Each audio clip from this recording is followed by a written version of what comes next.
সত্যি guys RSK ছেড়ে চলে গেছে ফ্লিকার।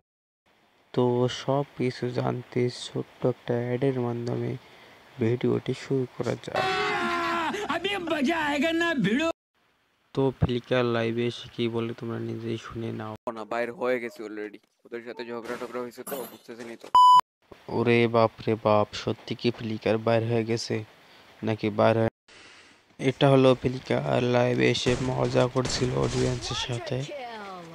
তো তার প্রমাণ আমি দিব, একটু পয়েন্ট দাঁড়ান, আমি প্রমাণটা দিতেছি।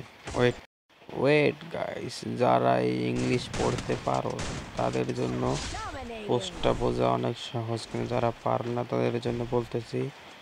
সে বলছে আমি এসব ফান করে করছি এবং আমি আমার টিমকে অনেক শ্রদ্ধা করি এবং অনেক ভালোবাসি।